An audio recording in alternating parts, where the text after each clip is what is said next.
Yo guys, it's Kyle coming at you from Bane's Film Reviews. I just recently watched the 1974 film Dark Star, which is directed by John Carpenter. It is his first feature-length directorial venture.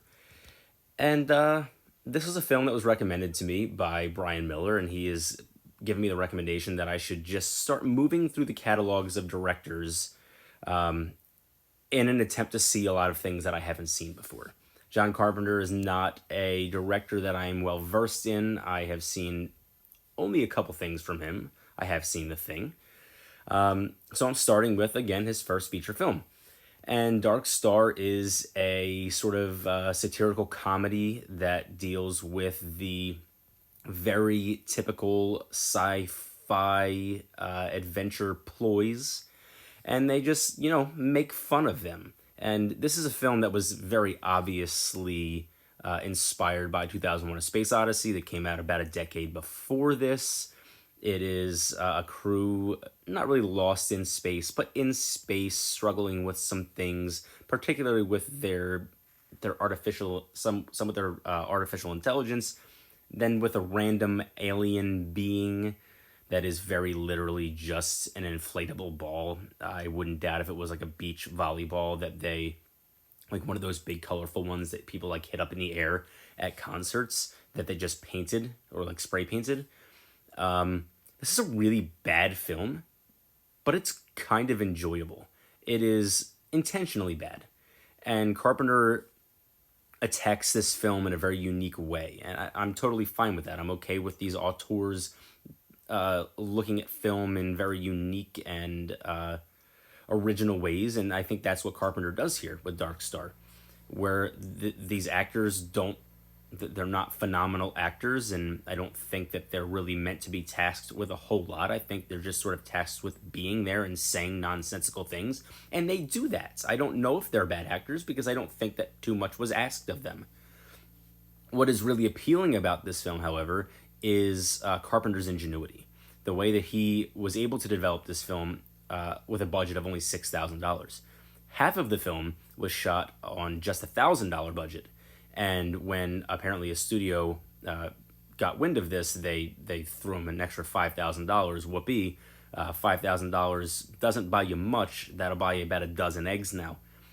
But he does a really great job of developing ways to get the job done. He like almost reverse engineered this. And I had a director once tell me that their job as a director is just to problem solve. And that's exactly what Carpenter does here. He finds what he has available to him. He looks at what tools he has available in his toolbox, and he utilizes them to the best of his ability. And while some of them are a little transparent, and some of the things that he does are a bit obvious, I'm okay with that because, again, that ingenuity and that creativity is really appealing, and this film is ultimately a success as a result. I don't care about how much money they made. I don't care about how well received it is.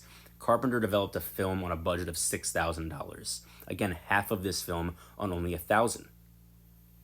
It's kind of incredible if you think about it that way, and I think there's some really brilliant shots and some really spectacular cinematography, and then some wonderfully laughable moments that are that way intentionally. And I think Carpenter does a really, really good job of this. Is this a film that you need to watch? No, but if you are a young filmmaker, if you are a cinephile, if you just genuinely love film, this is a film that you need to watch. Again, 1974's Dark Star. I think it's a wonderful example of what can be accomplished with just a little bit of elbow grease, a little bit of ingenuity, and a lot of resolve. I think that realistically, Dark Star is a 6 out of 10. It's a film that you could watch once and probably be okay, never seeing it again. That's where I am. That's the boat I'm in. I will probably never watch this film again. I apologize to my wife for making her watch this. She looked miserable for an hour and 23 minutes, and I do not blame her. She does not love film the way that I do. She loves movies, but she doesn't love them the way that I do. And I look at them very different. And the people that I know that look at film similarly to me will certainly appreciate this film if they have not already seen it. So Steph, I apologize. She's upstairs. I apologize to you for this, but thanks for toughing it out. Thank you for your resolve, much like Carpenter's.